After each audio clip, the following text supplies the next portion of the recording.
عزیزاً محترم، آج کے جمعۃ المبارک میں جس حوالے سے گفتگو کی جائے گی وہ ہے صحابہ رضوان اللہ اجمعین معیار ایمان کیوں ہیں۔ جب یہ بات سننے کو ملتی ہے کہ اللہ تعالیٰ نے اس روئے زمین پر صحابہ رضوان اللہ اجمعین کو آئیڈیل اور نمونہ بنا دیا، رہتی دنیا تک قیامت تک آخری مسلمان بھی جو ہوگا اس کے لیے جناب رسول اللہ صلی اللہ علیہ وسلم اور آپ صلی اللہ علیہ وسلم کے صحابہ یہ ایک دین کی عملی تصویر ہیں، اور یہ فرمایا کہ صحابہ دین کے اول مخاطب تھے۔ حضرت جبرائیل علیہ السلام جب اللہ کی طرف سے وحی لے کر آتے تھے اور وہ وحی جناب رسول اللہ صلی اللہ علیہ وسلم کے قلب اطہر پر جب نازل کرتے تھے تو آپ اس کو صحابہ کے سامنے پیش کرتے تھے۔ اس اعتبار سے دین کے اول مخاطب کون ہوئے؟ صحابہ ہوئے۔ کہ اگر عقائد اور نظریات کی بات کی جائے تو عقائد اور نظریات سے لے کر کردار اور اخلاق کی اعلیٰ مثال ایسی قائم کر دی کہ رہتی دنیا تک ایسی مثال کوئی قائم کرنے سے قاصر ہے۔ کہ آپ صلی اللہ علیہ وسلم سفر میں ہوں تو صحابہ ساتھ ہیں، حضر میں ہوں تو صحابہ ساتھ ہیں، امن میں خوف میں ہر حال میں صحابہ رضوان اللہ اجمعین شانہ بشانہ آپ صلی اللہ علیہ وسلم کے کھڑے رہے۔ اگر بات آتی ہے غزوہ بدر کی کہ جہاں پر 313 صحابہ ہیں، ان کے مقابلے میں 1000 کفار ہیں، لیکن ایک کا بھی ایمان ایسا نہیں ہے جو ڈگمگا جائے۔ ان سب نے کہا ہمارے لیے اللہ کافی ہیں۔ وہ صحابہ ہی تھے جنہوں نے آپ صلی اللہ علیہ وسلم کی تعلیمات کے مطابق اپنے آپ کو مضبوط رکھا، دین کو مضبوط کیا، دین کے قلعوں کو مضبوط کیا۔ غزوہ احد کی بات آئے جہاں پر 70 صحابہ شہید ہوئے، ان میں حضرت بہت سارے صحابہ شہید ہونے کے باوجود بھی ان کے ایمان میں کمی نہیں آئی۔ غزوہ خندق کی بات کریں تو آپ صلی اللہ علیہ وسلم غزوہ خندق میں خود اتر کر خندق کھود رہے ہیں۔ ابو ایوب انصاری رضی اللہ عنہ ہیں کہ یا رسول اللہ آپ بھی کام کر رہے ہیں، آپ نے فرمایا میں بھی صحابہ کے ساتھ کام کروں گا۔ صحابہ بھی وہ خندق کھود رہے ہیں۔ اور اگر غزوہ تبوک میں بات آتی ہے کہ ہمیں جہاد کے لیے جانا ہے تو سارے کے سارے صحابہ باوجود شدید گرمی کے، باوجود یہ کہ ان کے پھل درختوں پر لگے تھے، انہوں نے آپ صلی اللہ علیہ وسلم کی بات پر لبیک کہا اور آپ سے پیچھے نہیں ہٹے۔ یعنی ہر طرح سے اللہ نے صحابہ کو آزما لیا۔ اور یہ جو خطبے میں آیت پڑھی اولئک الذین امتحن اللہ قلوبہم للتقوی، اللہ نے ان کے دلوں کو تقوی کے طور پر آزما لیا ہے۔ اگر ان کے سامنے سونا ہو، چاندی ہو، قیس اور کسریٰ کے خزانے ہوں، لیکن ان کو یہ چیز متاثر نہیں کرتی۔ حضرت عمر فاروق رضی اللہ عنہ ہیں، جب روم کو فتح کیا گیا تو اتنا سونا آیا، اس کو دیکھ کر رونے لگے اور کہنے لگے یہی مال و دولت ہے جو بھائیوں کو آپس میں لڑاتا ہے، جو باپ بیٹے کو آپس میں جدا کر دیتا ہے، جو لڑائی فساد کا ذریعہ بن جاتا ہے۔ اور حضرت بکر صدیق رضی اللہ عنہ کی اہلیہ ہیں، کہا کہ یہ میٹھا تم نے کہاں سے بنایا؟ کہا ہمیں بیت المال سے جو وظیفہ ملتا ہے میں نے پیسے بچا کر رکھ لیے اور آپ کے لیے میٹھا بنا دیا۔ کہا اس سے یہ پتہ چلا کہ اگر ہم اس سے کم پیسے لیں تو ہمارا گزارا چل سکتا ہے، اتنے کم پیسے لینا شروع کر دی۔ آپ صلی اللہ علیہ وسلم کے پاس فرشتے آئے کہ یا رسول اللہ آپ حکم کریں، ہم یہ پہاڑوں کو سونے کا آپ کے لیے بنا دیں۔ آپ نے فرمایا مجھے پسند ہے کہ میں ایک دن بھوکا رہوں اور دوسرے دن افطار کروں، اللہ کا شکر ادا کروں۔ افلا اکون عبدا شکورا، باوجود اس کے پوری کی پوری رات مصلی پہ گزارتے، پاؤں پر ورم پڑ جاتا، جب کوئی سوال کرتا تو کہتے افلا اکون عبدا شکورا، کیا میں اپنے مالک کا شکر گزار بندہ نہ بنوں؟ تو عزیز محترم یہ اول مخاطب تھے، اور قرآن پاک میں خود آپ صلی اللہ علیہ وسلم کا ساتھی صحابہ کو قرار دیا، محمد الرسول اللہ، محمد اللہ کے رسول ہیں، والذین معہ، جو ان کے ساتھ ہیں۔ ظاہرہ ساتھ کون ہوتا ہے؟ جو ساتھی ہوتا ہے، قریبی ہوتا ہے۔ اشداء علی الکفار، ان کے بارے میں فرمایا کہ ان کی طبیعت آپ دیکھو تو کفار کے مقابلے میں بہت ہی سخت ہیں، ان کا جلال ان کے چہروں سے ظاہر ہوتا ہے، لیکن رحماء بینہم، جب آپس میں دسترخوان پہ بیٹھتے ہیں، جب آپس میں باتیں کرتے ہیں تو اتنے نرم ہوتے ہیں کہ ان سے زیادہ کوئی نرم نہیں، لیکن جب میدان جہاد میں ہوتے ہیں اتنے سخت ہوتے ہیں کہ ان سے زیادہ کوئی سخت نہیں۔ میں اس لیے فرمایا اشداء علی الکفار، کفار پر تو سخت ہوتے ہیں، رحماء بینہم، آپس میں نرم ہوتے ہیں۔ اوس اور خزرج دو قبیلے تھے، صدیاں پرانی ان کی لڑائی چلتی آ رہی تھی، ایک دوسرے کو دیکھنا گوارا نہیں تھا۔ آپ صلی اللہ علیہ وسلم نے ان پر محنت کی، وہی اوس اور خزرج جو صدیاں پرانی لڑائی چلتی آ رہی تھی، آپ صلی اللہ علیہ وسلم نے ان دونوں قبیلوں کو ایک ہی دسترخوان پر جمع کر دیا اور فرمایا کہ اللہ رب العزت نے جو دین مجھے دیے ہے وہ نرمی کا حکم کرتا ہے۔ اس لیے قرآن پاک میں کیا فرمایا، وَمَا كَانَ الْمُؤْمِنُونَ لِيَنْفِرُوا وَلَوْ كُنْتَ فَظًّا غَلِيظَ الْقَلْبِ لَانْفَضُّوا مِنْ حَوْلِكَ، آپ صلی اللہ علیہ وسلم کو امت کے لیے نرم بنایا، اور اللہ کیا فرما رہے ہیں، وَلَوْ كُنْتَ فَظًّا غَلِيظَ الْقَلْبِ، اگر آپ سخت دل ہوتے اور بدگو ہوتے، لَانْفَضُّوا مِنْ حَوْلِكَ، آپ کے ارد گرد سے سب بھاگ جاتے۔ جیسے ہم دیکھتے ہیں نا کوئی آدمی سخت مزاج کا ہو یا کوئی دکاندار سخت مزاج کا ہو، لوگ اس کے پاس نہیں جاتے۔ تو نرمی اللہ کو پسند ہے، اور آپ صلی اللہ علیہ وسلم بھی نرم تھے، صحابہ بھی نرم تھے، لیکن جب دین کا معاملہ آتا تو کوئی نرمی نہیں، اللہ کا حکم پہلے ہے اور آپ صلی اللہ علیہ وسلم کی اطاعت سب سے پہلے ہے۔ اس لیے فرمایا اشداء علی الکفار رحماء بینہم، اور صرف یہ بات نہیں کہ وہ آپس میں نرم ہیں، تراہم رکعا سجدا، آپ ان کی انفرادی زندگی دیکھو تو ان کو دیکھو گے کہ کبھی وہ رکوع کی حالت میں ہیں، کبھی وہ سجدے کی حالت میں۔ ایک آدمی باہر جتنا مرضی نیک ہو، لیکن جب اس کی نیکی کو دیکھنا ہو اس کی اپنی زندگی کو دیکھو، کہ تراہم رکعا سجدا یبتغون فضلا من اللہ ورضوانا، اور اس سے بھی آگے فرمایا سیماہم فی وجوہہم من اثر السجود، یہ اتنی کثرت سے سجدے کرتے ہیں کہ سجدے کا نشان ان کی پیشانیوں سے ظاہر ہوتا ہے۔ ذالک مثلہم فی التوراۃ، یہی چیز تورات میں ہے، ومثلہم فی الانجیل، یہی انجیل میں ہے۔ تو اس لیے ذہن محترم ان ساری باتوں سے یہ اندازہ ہوا کہ صحابہ معیار ایمان ہیں۔ ایسا ہی نہیں اللہ نے کہہ دیا فَإِنْ آمَنُوا بِمِثْلِ مَا آمَنْتُمْ، اگر وہ ایمان لانا چاہتے ہیں تو وہ ایسے ہی ایمان لائیں جیسے کہ صحابہ ایمان لائے تھے، انہوں نے کر کر دکھایا، اپنی جانیں دی ہیں، اپنی جان کی، گھر بار کی، مال و دولت کی، ساری چیزوں کی قربانی کی، اور آپ صلی اللہ علیہ وسلم کی اطاعت پہلے ہے۔ غزوہ تبوک ہو، آپ صلی اللہ علیہ وسلم اللہ کے راستے میں خرچ کرنے کا حکم دیں، اور حضرت ابوبکر صدیق رضی اللہ عنہ اپنے گھر کا سارا مال پیش کر دیں، اس سے اعلیٰ مثال کیا ہو سکتی ہے۔ حضرت عبیدہ ابن جراح رضی اللہ عنہ ایک جنگ میں آپ صلی اللہ علیہ وسلم کی احد کی کڑی جو رخسار پر دس گئی اس کو اپنے منہ سے نکالتے ہیں، جب ایک نکالی کہ ایک دانت ٹوٹ گیا، جب دوسری نکالی تو دوسرا دانت ٹوٹ گیا۔ صحابہ کہتے ہیں عبیدہ ابن جراح رضی اللہ عنہ پہلے سے بھی زیادہ خوبصورت لگتے تھے، ان کے پیر سامنے کے دو دانت ٹوٹ گئے، ان کے لیے دانت قربان کرنا کوئی بات نہیں تھی۔ تو اس لیے محترم سب صحابہ فرمایا کہ اصحابی کن نجوم، یہ جو حدیث پڑھی، میرے صحابہ ستاروں کی مانند ہیں، اگر ان میں کوئی اختلاف ہوا بھی ہے تو امت کو یہ حکم نہیں ہے کہ وہ اس بنیاد پر کسی ایک صحابہ کو بھی حقیر سمجھنے والا ایمان سے خارج ہے۔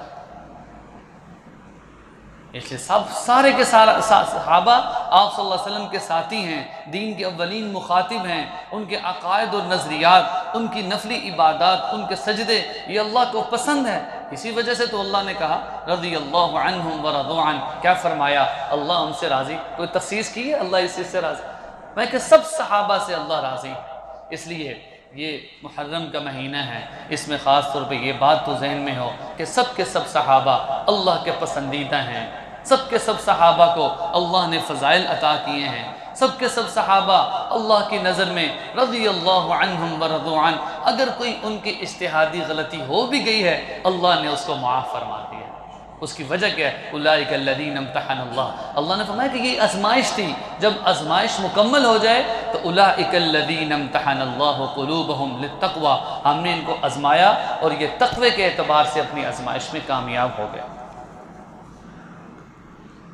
اس لیے محترم یہ بات بھی ذہن میں ہو کہ صحابہ کے دلی جذبات ہوں یا صحابہ کے سوال ہوں یا احساسات ہوں، ان ساری چیزوں کو قرآن پاک نے بیان کیا ہے۔ ان کے جذبات کیا تھے، ان کے احساسات کیا تھے، دین پر مر مٹنے کا جذبہ تھا۔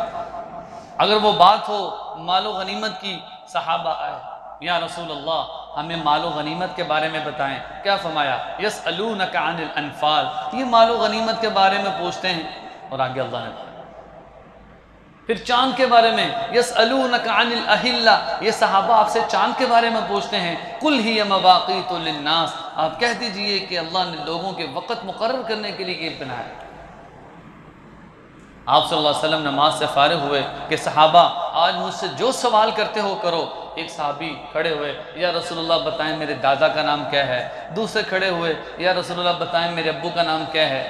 حالانکہ آپ صلی اللہ علیہ وسلم یہ چاہتے تھے دین کا کوئی مسئلہ پوچھیں، فوراً قرآن پاک کی آیت نازل ہوئی، یا ایھا الذین آمنوا، اے ایمان والو، لا تسألوا عن اشیاء ان تبد لکم تسؤکم، تم اس چیز کے بارے میں کیوں سوال کرتے ہو جو تم پر واضح ہے؟ یہ بات تو واضح ہے، جو دین کے مسئلے ہیں، دین کی معلومات ہیں، وہ آپ صلی اللہ علیہ وسلم سے سیکھو۔ اس لیے 28واں سپارہ شروع ہوتا ہے، قد سمع اللہ قول التی تجادلک، اللہ نے اس کی بات سن لی جو جھگڑا کر رہی تھی۔ کتابوں میں آتا ہے یہ آیت نازل ہوئی، حضرت خولہ بن ثعلبہ ان کے شوہر تھے اوس بن صامت رضی اللہ عنہ۔ حضرت اوس بن صامت رضی اللہ عنہ نے خوشگوار ماحول میں اپنی اہلیہ حضرت خولہ سے خوش طبی کرنا چاہی، تو انہوں نے آگے سے منع کر دیا۔ تو اس بات پر حضرت اوس بن صامت رضی اللہ عنہ نے یہ جملہ کہہ دیا، انت علی کظہر امی، تو مجھ پر ایسے حرام ہے جیسے میری ماں مجھ پر حرام۔ زمانہ جاہلیت میں اس سے ہمیشہ کے لیے طلاق ہو جاتی تھی، زہار اس کو کہتے ہیں۔ اب جب دونوں شرمندہ ہوئے، خولہ بن ثعلبہ نے سوچا کہ میں جوان تھی جب میں نے شادی کی، اب میں بوڑھی ہو چکی ہوں، میں مالدار تھی اب میرا مال ختم ہو چکا ہے۔ یہ دونوں بڑے شرمندہ ہوئے اور حضرت خولہ حضرت عائشہ صدیقہ رضی اللہ عنہا کی خدمت میں حاضر ہوئیں کہ آپ صلی اللہ علیہ وسلم کدھر ہیں؟ پتہ چلا کہ آپ صلی اللہ علیہ وسلم مصلی پر ہیں۔ حضرت خولہ آئیں کہ یا رسول اللہ میرے اور میرے خامن اوس کے بارے میں فیصلہ فرمائیں، میرے خامن نے میرے بارے میں یہ جملہ کہہ دیا ہے اور اس سے طلاق تو نہیں ہوتی، آپ ہمارے بارے میں فیصلہ فرمائیں۔ ظاہر اس وقت کا اصول کیا تھا؟ آپ صلی اللہ علیہ وسلم نے فرمایا تو اپنے خامن کے لیے حرام ہو گئی ہے۔ یہ رونے لگی اور کہنے لگی کہ اگر میں اپنے بچے کو اس کے پاس چھوڑتی ہوں تو اس کی تربیت نہیں ہو سکے گی، اگر بچہ میرے پاس رہتا ہے تو بھوکا مر جائے گا، میں جوان تھی بوڑھی ہو گئی ہوں، مالدار تھی میرا مال چلا گیا ہے، آپ مجھے فیصلہ کریں۔ دوسری طرف سے آئی، آپ صلی اللہ علیہ وسلم نے یہی فرمایا کہ تم اپنے خامن پر حرام ہو چکی ہو، طلاق ہو گئی۔ پھر دوبارہ تیسری مرتبہ کہا کہ یا رسول اللہ فیصلہ فرمائیں، ہم صلح کرنا چاہتے ہیں، اللہ سے درخواست کریں۔ آپ صلی اللہ علیہ وسلم نے فرمایا کہ تم حرام ہو چکی ہو۔ اس عورت نے اپنی جھولی اٹھائی اور وہیں پر کہا اگر آپ فیصلہ نہیں کرتے تو میں اللہ سے فیصلہ کرواتی ہوں۔ اس نے اپنی جھولی اٹھا کر اللہ سے فریاد کی کہ اے اللہ، اوس نے مجھے چھوڑ دیا ہے، ہم دونوں شرمندہ ہیں، ہم اکٹھے رہنا چاہتے ہیں، آپ ہمارے بارے میں فیصلہ فرما لیجئے۔ تو اس وقت فوراً آپ صلی اللہ علیہ وسلم پر وحی نازل ہوئی، قد سمع اللہ قول التی تجادلک فی زوجہا وتشتکی الی اللہ واللہ یسمع تحاورکما، اللہ تم دونوں کا جھگڑا دیکھ رہے تھے اور اللہ نے ان کے بارے میں فیصلہ کر دیا کہ یہ زہار ہے، یہ اتنے روزے رکھے تو اپنے خامن کے لیے یہ حلال ہو جائے گی۔ تو صحابہ کے جذبات کو قرآن پاک نے بیان کیا ہے، ان کے احساسات کو بیان کیا ہے، انہوں نے اپنے فیصلے اور چیزیں اللہ کے سامنے رکھی ہیں۔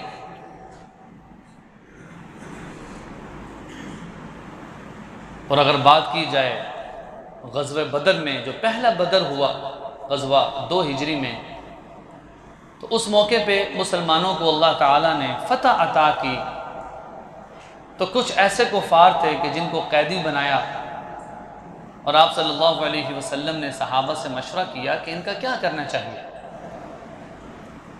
اکثر صحابہ نے یہ مشورہ دیا کہ ابتدائے اسلام ہے، مدینہ ابھی ہم نے ہجرت کی ہے، ان سے فدیہ لے کر ان کو چھوڑ دیتے ہیں، ان سے پیسے لیتے ہیں اور ان کو چھوڑ دیتے ہیں، وہ پیسے ہم ان کے خلاف استعمال کریں گے۔ لیکن حضرت عمر رضی اللہ عنہ سے جب رائے لی تو حضرت عمر فاروق رضی اللہ عنہ نے فرمایا کہ یا رسول اللہ، یہ وہ وقت ہے کہ مکہ میں انہوں نے ہمارے بہت سے صحابہ کو شہید کیا ہے، آج ہم ان کی گردنوں کو اڑا دیں تو یہی بہتر ہے۔ پھر آپ صلی اللہ علیہ وسلم کے سامنے حضرت بکر صدیق رضی اللہ عنہ تھے، بعض دوسرے صحابہ تھے، تو یہ فیصلہ ہوا کہ ان کو فدیہ لے کر ان کو آزاد کر دیا جائے۔ لیکن اللہ رب العزت کی جو چاہت تھی وہ حضرت عمر فاروق رضی اللہ عنہ کے فیصلے کے مطابق رائے تھی، اور قرآن پاک میں یہ آیت آئی وَلَوْلَا كِتَابٌ مِّنَ اللَّهِ سَبَقَ لَمَسَّكُمْ، اگر اللہ کے نزدیک کوئی پکی ٹھکی بات لکھی ہوئی نہ ہوتی تو ان کو عذاب پہنچتا۔ تو اللہ رب العزت نے یہ اظہار کیا کہ حضرت عمر فاروق رضی اللہ عنہ کی جو رائے تھی وہ بہتر تھی کہ ان کو قتل کر دیا جاتا، تاکہ یہ مسلمانوں کے خلاف مضبوط نہ ہو سکتے ہوتے۔ تو اللہ نے ایک ایک صحابہ کی رائے کا احترام کیا ہے، ان کے جذبات کو قرآن پاک نے بیان کیا ہے۔ اس لیے عزیز محترم، صحابہ کا معیار ایمان اور محبت کی بہت اعلیٰ ہے۔